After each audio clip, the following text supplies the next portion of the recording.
Bismillahirrahmanirrahim. Alhamdulillahi rabbil alamin. Wassalatu wassalamu ala asyrafil anbiya'i wal mursalin wa ala alihi wa ashabihi ajma'in, amma ba'd. Rabbi shrah li sadri wa yassir li amri wahlul 'uqdatam min lisani yafqahu qawli.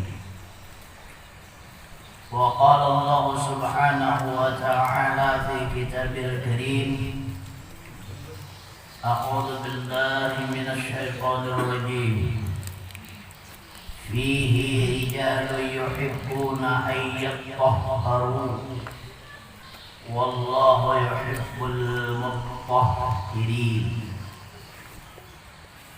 Qala Rasulullah sallallahu alaihi wa alihi wasallam, ma hadhihi at-taharatu allati asna Allahu biha alaikum.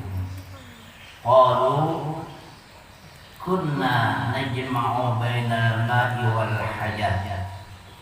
Atau kama qala Rasulullah sallallahu alaihi wa alihi wasallam. Keluarga sebarataan, Bapak Ibu, orang tua kita, para sesepuh, para pemuka, para asatir, asatilah, syaraib, para hadirin wal hadirat, tanpa terkecuali sekalian jajaran panitia majelis, jamaah majelis ilmu Hayatuddin, hadirin yang sama-sama kita sekalian mendapatkan suatu kehormatan dari kucuran nikmat Allah, yakni kita berada dalam suatu lingkaran alqah di mana rahmat Allah Subhanahu wa taala senantiasa menyertai kita. Syukur alhamdulillah sebagai bukti tanda keimanan dan ketakwaan kita kepada Allah, yaitu kita tidak lupa senantiasa mengucapkan alhamdulillah atas nikmat yang tersebut. Kemudian kita tidak lupa pula menyampaikan shalawat teriringi salam dengan kekasih kita. Tentunya sekiranya kita dikasihi oleh baginda Nabi Muhammad Rasulullah sallallahu alaihi wasallam, kepada keluarga beliau, juga kepada sekalian sahabat beliau dan seluruh umat beliau sampai akhir. Amin ya rabbal alamin. Melanjutkan kajian kita pada malam hari ini berkaitan dengan bersuci. Allah Subhanahu wa ta'ala mengatakan di dalam surah At-Taubah, kata Allah, Bismillahirrahmanirrahim, fihi rijalun yuhibbuna an yattahharu. Fihi, padanya. Nah, ini kembali kepada Allah. Allah Subhanahu wa ta'ala menyenangi rijalun, kepada sekalian laki-laki yang mereka itu senang bahwa mereka ayat tohharu, selalu dalam keadaan suci dari hadas kecil, terlebih dari hadas besar. Jadi Allah Subhanahu wa ta'ala ketujuh senang kepada kaum laki-laki Di sini bibini dari disebutkan rijalun. Nah, rijal ini jamak daripada rajul. Rajulun, rajulani, rijal. Artinya sekalian lalakian lah. Disenangi Allah, yuhibbuna, yang mereka laki-laki sekalian itu ayyaqahu, bahwa mereka dalam keadaan suci. Jangan tersinggung ibu-ibu lah, karena bila disambatkan lalakian, termasuklah juga ibu-ibu. Mana dalilnya? Jadi dalilnya di dalam Quran gitu. Nang bila disambat lalaki termasuk ibu-ibu itu beda dalilnya. Cuma secara tarikh paham dalam ilmu tauhid oleh guru-guru menyebutkan Yazidin, karena perempuan itu datang daripada lalakian, ya kah? Ibunda Hawa itu datang terbit daripada Adam. Nah, maka termasuklah juga perempuan.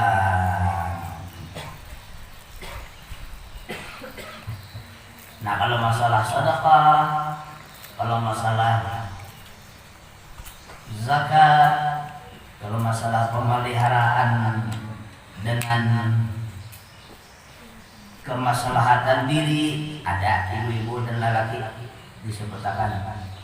Kalau di sini dalam surah At-Taubah ini rijalun, lalakian saja, karena sudah disebut lalakian, masuklah perempuan, jadi taubat saja. Jadi bahasanya Allah Subhanahu wa taala senang, ketujuh dengan mereka kaum perempuan yang mereka itu selalu dalam keadaan suci. Nah, bagaimana kalau ibu-ibu dalam keadaan haid, dalam keadaan nifas, dalam keadaan wiladah? Nah, halus pemahamannya. Maka bila disebut lalakian termasuklah perempuan. Nah, kayak apa kalau haid? Nah, di sini nanti diterangkan suci atau bersih itu ada bersih secara syariatullah, suci secara hukum fikih, suci secara hukum hakikat. Nah, suci daripada najis zahir, suci daripada najis hukmiyah. Nang ada benda najisnya, najis hukmiyah. Najis nang ada benda kelihatan najisnya. Nah, tangannya kalau sedikit tentang ada di basuh lagunya udah kelihatan itu. Nah, itu maksudnya janganlah kita menyekutukan Allah Subhanahu wa ta'ala, hendaklah kita selalu dalam keadaan mensucikan Allah Subhanahu wa ta'ala dengan hakikat batin kita, yang walaupun bagi ibu-ibu dalam keadaan haid. Nah, situ ada ilmu hakikat fungsinya. Kalau ada kayak apa kita? Kalau sedang dalam keadaan haid, wallahu yuhibbul mutahhirin, dan Allah Subhanahu wa ta'ala sangat mencintai kepada hamba-hambanya yang selalu dalam keadaan suci. Hendak ke majelis wudu, mau baca Quran wudu, mau mengaji, mengajar, belajar wudu. Nah, itu disenangi oleh Allah.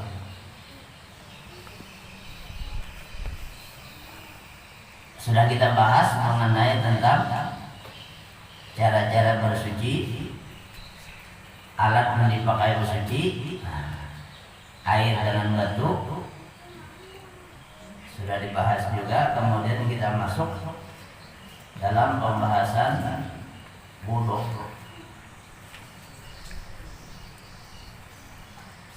Kaifiyatul wudu'i, cara-cara melaksanakan wudu. Idza faragha minal istinja'i istadilla bil wudu'i.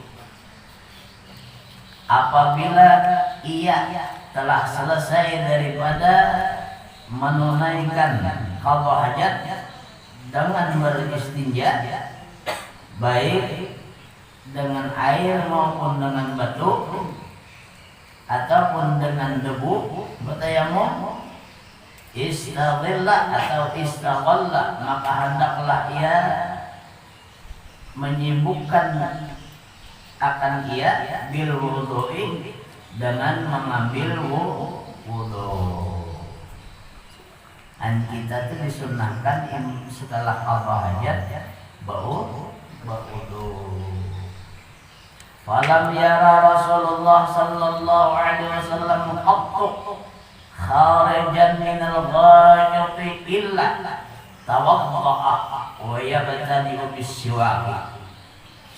Tidak pernah melihat para sahabat akan Rasulullah sallallahu alaihi wasallam, sekali-kali tidak pernah melihat sahabat Rasulullah akan Rasulullah manakala Rasulullah telah keluar daripada selesai qada hajatnya, keluar daripada tempat qada hajatnya, kecuali Rasulullah itu melakukan wudu dan mengawalinya dengan bersiwak.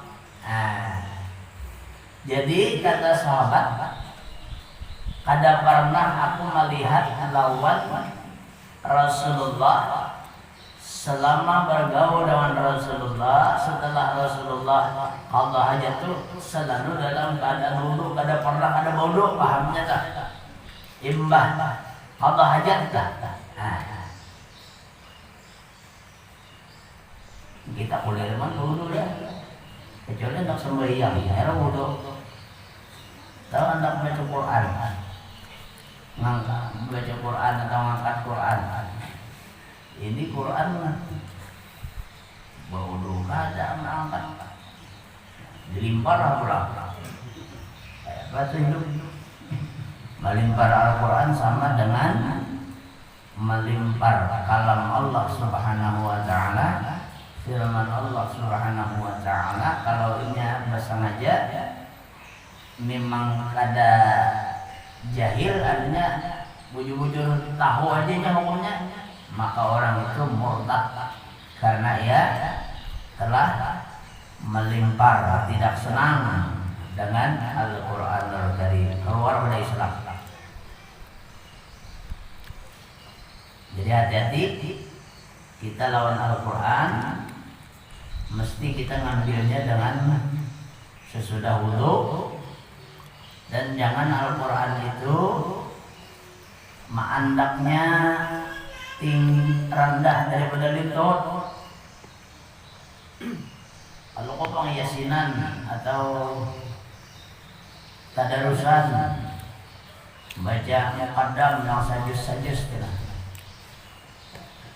Quran dianak di lantai, kayak membagi wadah aja nah. Ada badak ngarannya. Ada nama pendapat Quran pada kawan juga baju Quran aja. Kada berjalan seorang duanya.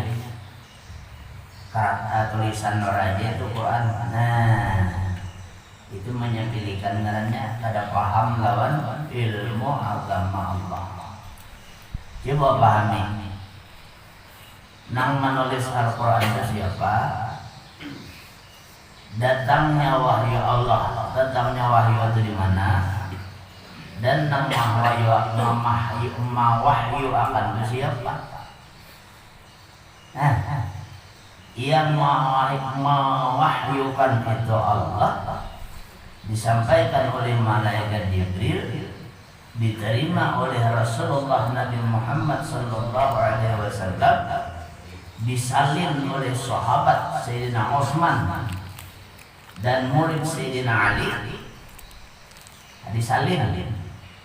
Karena apa? Karena di zaman Khalifah Sayyidina Utsman banyak sahabat yang terbunuh menghafal Quran, banyak terbunuh fisabilillah. Banyak mati syahid menghafal Quran. Lalu oleh Sayyidina Utsman berpendapat supaya Al-Quran ini jangan hilang, maka ditulislah, dibukukanlah Al-Quran itu dengan disusun ayat-ayatnya, makanya mengarang Quran Utsmani. Itu asal kisahnya. Asalnya Quran itu pada bertulis di otak masing-masing aja. Kayak apakah Anda kata-kata tulisan kita lah? Benar-benar hikmahnya sahabat. Benar-benar jasa orang-orang terdahulu. Anda kata-kata tulisan sendiri apa kita? Sembahyang. Maka otak kan tapi pendapatan ini 10 kali memiliki masih dia udah kepala. Kamu ada tulisannya jangan. Sekarang diulang-ulang aja 10 kali ulang-ulang. Gak ada hafal belum. Memang mengarang otak kita kada kayak orang bahari. Wah ini macam-macam nanti pikir akan ada. Nah itu jasa orang-orang terdahulu, makanya kada kawa dihilangkan. Di segi apapun jasa orang-orang terdahulu, di segi kebaikan, di segi ibadah khususnya, kada kawa ditiadakan, kada kawa dihilangkan. Artinya tetap dikenang, tetap dirindukan, dan tetap diingat serta kalau perlu dihadiahi. Karena orang-orang terdahulu itulah yang sangat berjasa lawan kita namun generasi akan datang ini. Jadi Rasulullah kata sahabat setelah selesai qada hajat, beliau senantiasa mengambil air wudhu dan sebelum wudhu diawali bersiwak. Siwak itu kayu, ada yang datang dari Arab, kayunya kayu ngarang kayunya siwak. Kayunya itu berserat. Kalau kita ibaratkan di kampung kita di hulu sungai seperti kayu luwak, luwak. Nanti jadi banyu loh. Itu bila kita tatak jengkingnya nang halus-halus kayak ini, kita potong-potong ada borat-boratnya persis kita. Dan kayu siwak ini adalah sikat gigi Nabi kita Muhammad Rasulullah Sallallahu Alaihi Wasallam. Hendak berwudu itu bersiwak dulu. Makanya orang datang umrah, orang datang menunaikan ibadah haji ada membawa kayu siwak. Wah ini ada di toko-toko sudah, di pasar pagi itu, di toko-toko obat ada, di toko-toko herbal ada. Itu ampun Nabi, tapi kalah kita kalau sikat gigi lah. Padahal nama-namakan sikat gigi itu pada muslim belum.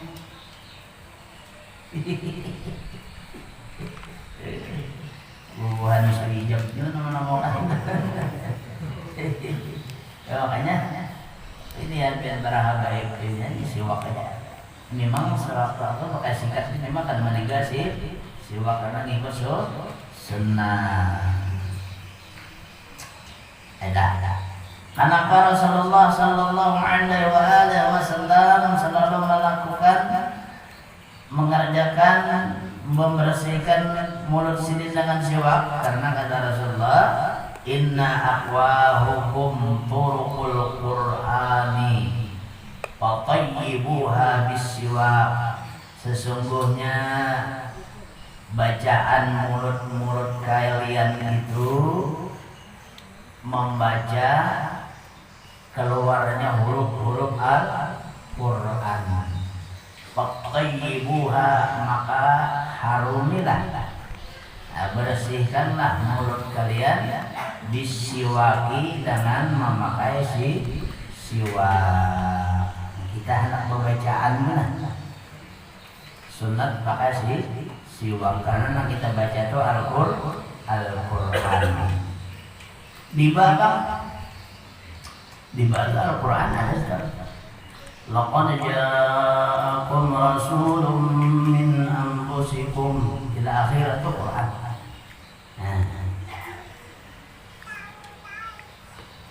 Salatullah bang, salawat. Tapi hakikatnya kalau kita masuk ke dalam hakikat, salawat itu adalah Quran juga. Innallaha wa malaikatahu yusalluna 'alan nabi. Jadi kasih waktu. Maka sepantasnya bahwasanya berniat engkau pada ketika melakukan siwak, berniatnya apa? Qathiru famihi, berniat mensucikan mulutnya, liqiraatil Quran, karena tujuan membaca Al-Quran, wa dzikrillahi ta'ala fi sholati, dan tujuan berzikir mengingat Allah Ta'ala di dalam sholat. Makanya kita sebelum mengangkat takbir sunat juga bersiwak, karena kita berzikir dalam melakukan ibadah sholat. Sama itu kita tadi anak bersalawatan tadi bersiwak.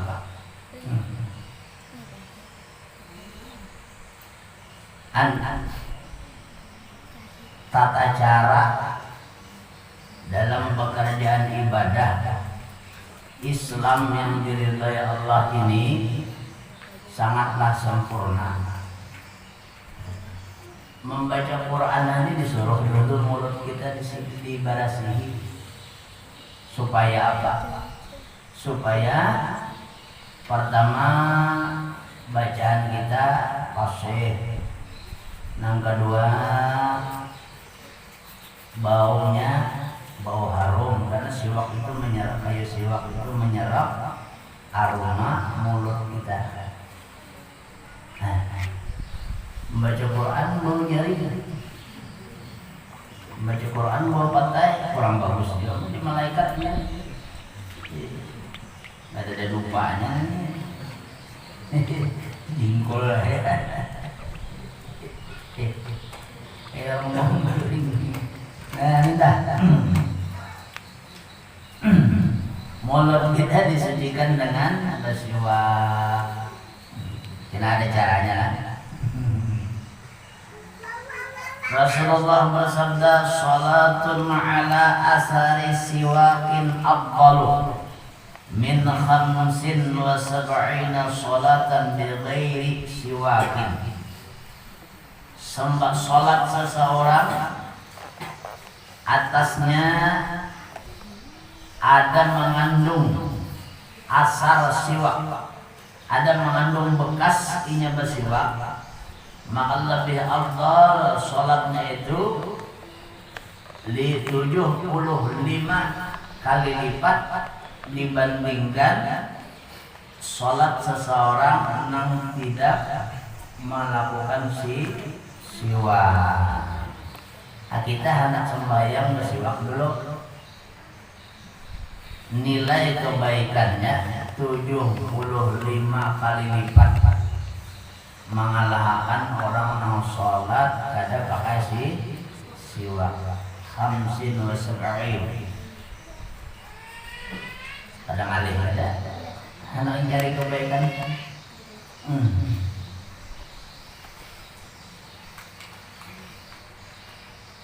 Ini berkenaan dengan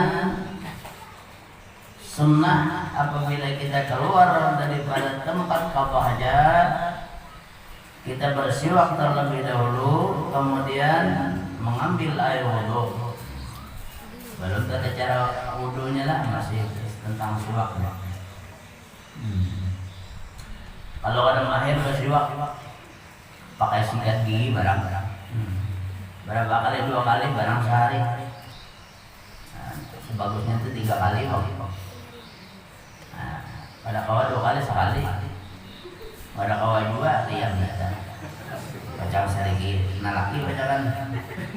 Ada kawan tuh laki bapak ini guring ditilang. Ini imam makan patai. Bangun guring ada kali songsong. Harapnya agama Allah mengatur lah. Tapi Ustaz Iskandar udah tahu nya belum tahu. Kalau kami nah udah bebinian tahu. Sama bini itu disarik banyak. Laki bangun guring bau rokok. Suruhnya keluar pada kamar. Ya kayak ibu.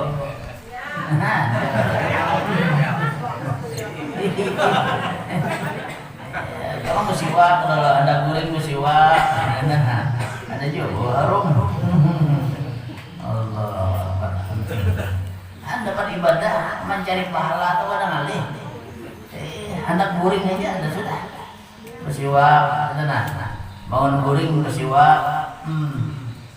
Anak bodoh musiwa, imbah makan musiwa. Tidak ngalih ada. Telah berkata Imam Ali karramallahu wajhah Mujarsidin, as-siwaku yazidu fil hifdhi wa yadhhabul balgham. Orang yang mengakalkan melakukan siwak itu menambah dalam penghafalannya. Jadi kita bila hendak lakas penghafalan bersiwak dan menghilangkan dahak.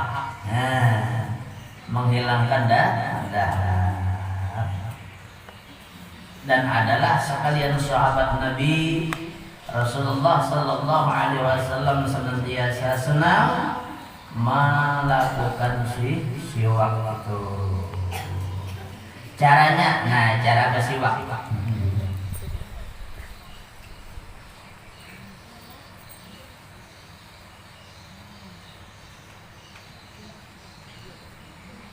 Caranya wa kaifiyatuhu, dan cara-cara melakukan siwak, bahwasanya ia mengambil kayu siwak atau kayu arak lah. Arak dengan kayunya kayu arak lain air arak lain. Arak hamzah ra kaf kecil. Au gairuhu, atau lain pada kayu arak, min qobbanil asjar, daripada kayu yang agak keras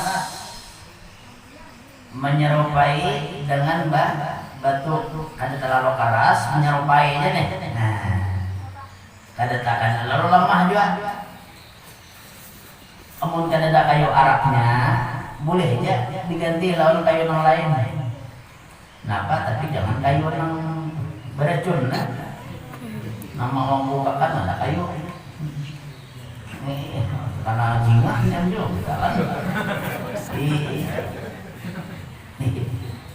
Kayu jalan di kita anda kayu luak tadi. Itu kalau dikarik kulitnya persis kayu siwak di dalamnya tuh. Boleh. Ada juga yang keras, yang kasar seperti kain. Ada yang memakai ini. Cuman kalau sering memakai lengan baju dengan lengan kaki gini, kalau lengan baju pulang, ini kandal, kesurupan. Ini. Cuma sekali-sekali aja. Nah itu kalau ada kayu araknya, panjangnya dan ukurannya. Pada ketika yang melakukannya sekurang-kurangnya sejengkal. Ini kayu siwak panjang yang sedang. Ada seukuran pulpin. Sedang nyamannya bila hendak bila pendek pada ini ngalih sedikit. Caranya memegang, ibu kelingking kita nutup burit ujung siwak nanti pembawahan. Ibu tangan dengan telunjuk megang nanti tengah. Ini caranya memegang siwak. Bila kayak ini bilangnya, ini empat sini anak iblis. Jadi tutup ini. Nah, lalu kan ke kanan 3 kali, gigi sebelah kanan, gigi sebelah kiri 3 kali, lalu disambungkan ke langit-langitan sekali. Ya, selesai. Kita bersiwak, caranya bersiwak. Jangan terlalu kencang, kalau terlalu kencang berdarah bro. Pusing. Dan hendaklah inya membaca niat sahajaku bersiwak sunnah karena Allah. Berniatnya kita bersiwak ini berniat hakikatnya. Nah, nang kita pakai, nang kita gawi siwak bersiwak tadi. Nang kita gawian Rasulullah. Nang kita gawi tak? Nang kita gawian Rasulullah. Caranya bersiwak cara Rasulullah. Nah, lalu hakikat batin kita bukan dir. Beginilah Rasulullah bersiwak, dan kayu arak inilah yang dipakai Rasulullah. Maka hakikatnya kita telah hadir dengan af'al gawian nang digawi oleh Rasulullah. Kan lagi di Madinah sih ada tuh hadir lawan diri kita. Di mana hadirnya di gawian sini, ini hakikat lah. Ini contohnya bersiwak. Sebenarnya seluruh kegiatan ibadah hakikatnya lain. Karena nang kita gawi itu adalah gawian Rasulullah. Ini nang disebut Anqiru qulubakum inna fikum Rasulullah. Ahdiru, hadirkan oleh kalian qulubakum, hati kalian. Inna fikum, sesungguhnya pada diri kalian Rasulullah. Ada Rasulullah. Dalam diri kalian itu ada Rasulullah. Itu biasanya kalau kita hendak masyarakat dibaca ahdiru qulubakum, jadi makbul. Inna fikum Rasulullah.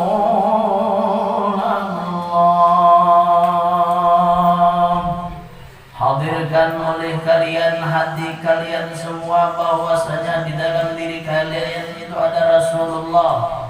Dia pemahadiran. Nah, cara bersiwak tadi nang digawi gawian yang digawi Rasulullah, cara kita menggawi caranya Rasulullah.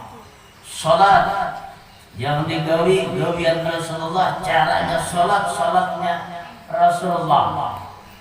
Baik berdiri, ngangkat takbir, rukuk, i'tidal, pembacaan, salam, selesai salamnya Rasulullah. Tadi lagi ini di Madinah hadir ke sebelahnya Rasulullah. Ya Pak, nah ini hakikat kayak guru sompol sama dai.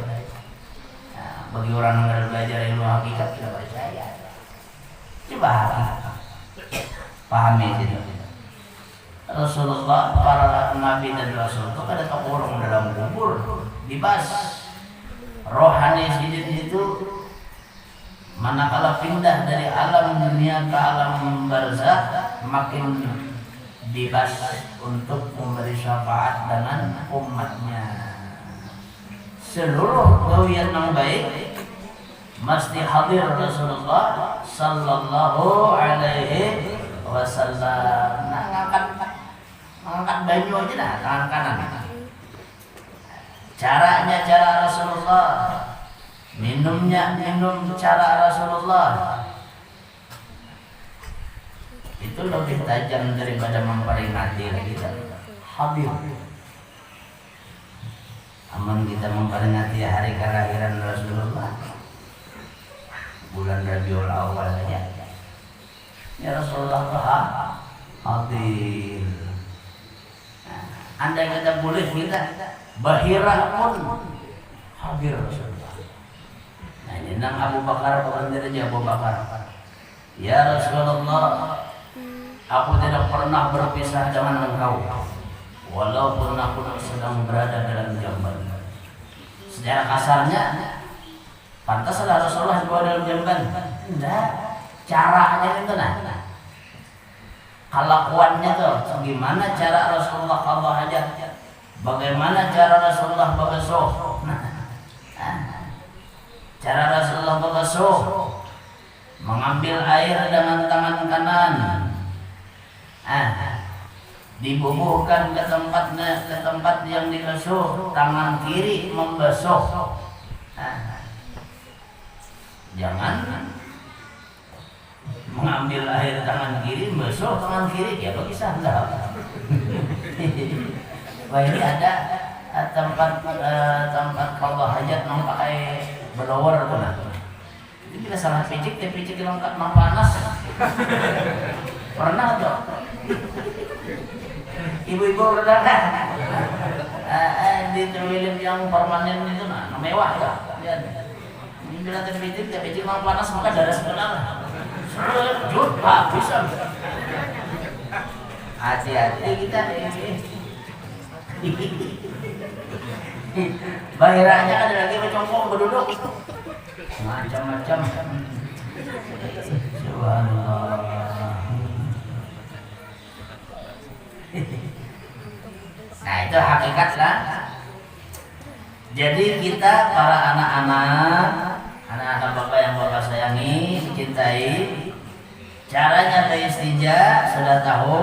Ingat, mengambil air yang suci lagi mensucikan dengan tangan kanan pakai cibuk, pakai gayung, membasuhnya dengan tangan kiri sambil membubuhkan tangan kiri sambil bekerja. Nah, sambil membubuhkan tangan kiri begawi. Nah, jangan bajunya habis, tangan begawi habis.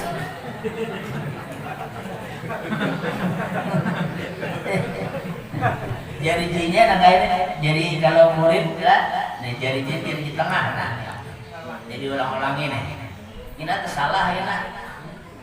Kalau basuh murid telunjuk, nah, bisa luput. Basuh murid ini jari tengah nih, sejari aja, jangan dipakai semuanya, karena muat murid. Ada berasanya, sebutinnya aja, nah. Masokakannya ada jenggarnya, batasnya, masokakan kalau bang murid. Sampai ini garis pertamanya. Jangan meluaran aja belum berhasil lagi. Nih sampai ini. Nah, kalau orang di muka telunjuknya dipakai ibu tangan. Harus telunjuk kan? Telunjuk ini jadi tengah. Nah, ini nang di muka. Nah, zakar kita. Nah, sambil menggatok hilirnya sambil dikuboy. Nah, kayak dah. Helmnya dah. Hakikatnya apa nang di hayat itu? Gitulah caranya Rasulullah. Hadir Rasulullah. Roh sidin hadir. Kalakuan sidin hadir. Maka Rasulullah itu sidin melakukan sesuatu semata-mata datang dari kuasa Allah, wahyu dari Allah. Hakikat wahyu Rasulullah bergerak ke Allah Ta'ala hakikatnya. Itu pahamnya. Jadi lawan Allah Ta'ala ada perpisahan apabila kita senantiasa ingat dengan Rasulullah.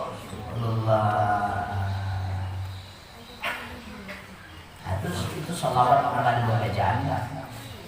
Sholawat secara batin kan?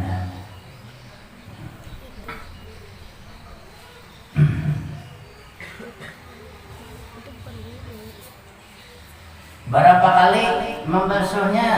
Nah, disunnahkan 3 kali kita membasuh. Kalau masih ragu 5 kali, pokoknya sunat ganjil. Dibarasihi juga selangkangnya, ini pikangan, nah berarti pikangan lawan ini bersih. Nah, salah di sela-sela kali kiri kita 62 tuh nah. Ya, kali kiri kan di nangkanya tuh nah. Nah, di sela-selanya tuh. Karena itu mengandung keringat sudah. Bila itu kalau dibarasi, itu bisa menimbulkan ibadah kita waswis. Kenapa? Karena masih ada keringat bekas kita beraktivitas. Dibarasi itu selangkang. Kalau mandi wajib, pusatnya juga. Kalau pusat ini di tangan pusat. Nah kalau ada tadi sulbi ikut dibarasi. Nah, sulbi sama lam selangkang lah nih. Perut kelingking ini dilakukan ke sulbi. Sulbi itu tulang ekor namanya. Karena di situ tempatnya melancur air keringat. Sulbi gitu nih. Dibarasi itu. Jadi bila itu barasi, selangkang barasi, kemaluan di muka barasi, kemaluan di belakang tempat daerah barasi, hilang bau, hilang warna, rasanya ada, yakin ibadah kita senantiasa nikmat lezat ibadahnya. Kada waswis kita beribadah. Tapi bila itu kada diperhatikan, ibadah kita bisa menimbulkan waswis. Nah itu tentang cara istinja dan wudu. Belum habis wudu lah.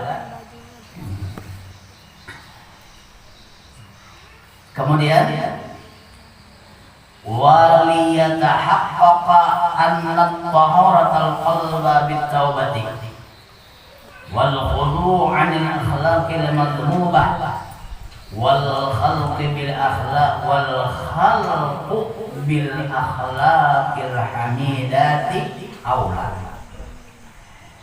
Penting kita mensucikan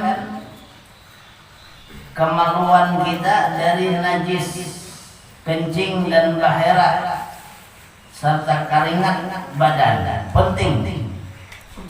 Tapi ingat, kebersihan badan, keindahan badan jasmani kita itu min nazurin an-nasa, itu letaknya dalam pandangan manusia. Namun yang sangat penting adalah hendaknya kita membersihkan hati dengan istinja. Apa istinja hati? Bertobat, bertobat dengan Allah dan mensunyikan hati. Kosongkan hati daripada prasangka, daripada akhlak yang tercela, dan hiasilah hati kita dengan akhlak-akhlak yang mulia. Karena hati adalah pandangan para malaikat dan letaknya asma Allah Subhanahu wa ta'ala. Nah, kita beristinja, membasuh kami, membasuh lahirah, hukumnya wajib, penting. Namun tidak kalah pentingnya hati istinja juga, wudu juga hati. Bagaimana wudu hati kita? Dengan taubat. Apa itu taubat? Sunyi hati kita dari prasangka-prasangka yang jahat. Hiasilah hati kita dengan akhlak atau prasangka yang baik, akhlak yang terpuji. Itu namanya taubat kan? Taubat itu hakikatnya hati kita adalah sunyi, jangan ada lintasan hati, lintasan hatar hati nang sangka jahat jangan ada hasad, jangan ada dengki, jangan ada ujub, jangan ada riya, jangan ada takabur, karena itu adalah najis hati. Sucikanlah dengan diisi akhlak nang baik, taubat kepada Allah, syukur dengan Allah, sabar terhadap ketentuan Allah, ridha dengan qada dan qadar Allah Subhanahu wa ta'ala. Nah, itu hakikat dalam istinja, baik wudu ataupun mensucikan anggota yang di dalam disebut dengan wudu hakikat.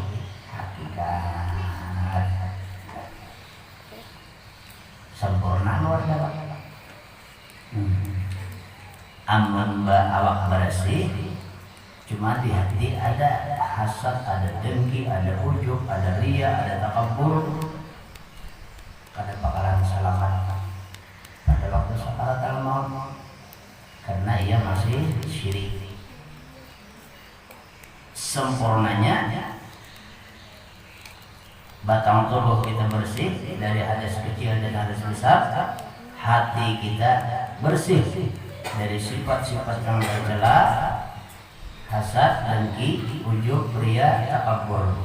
Hasad tidak senang kepada orang lain, dengki merusak milik orang lain, ujub bangga dengan kebaikan diri sendiri, riya mempamerkan keunguan, pamir dengan keutamaan sendiri, takabur sombong, merasa lebih daripada orang lain. Ini nang merusak. Mudah-mudahan Allah senantiasa memberikan petunjuk dan hidayah dengan diri kita sebertaan, sehingga kita menjadi seorang kekasih Allah dan Rasulnya, bersih zahir dan batin, terhindar dari najis yang nampak dan najis yang tersembunyi. Amin ya rabbal alamin. Demikian tazkirah kita pada malam hari ini berkenaan dengan wudu secara syariat, fikih, wudu secara tauhid, hakikat. Semoga manfaat dan berkah. Mohon maaf jika ada sesuatu kekurangan. Kita sudahi. Subhanallahumma wa bihamdik, asyhadu an la ilaha illa anta, nastaghfiruka wa natubu ilaik.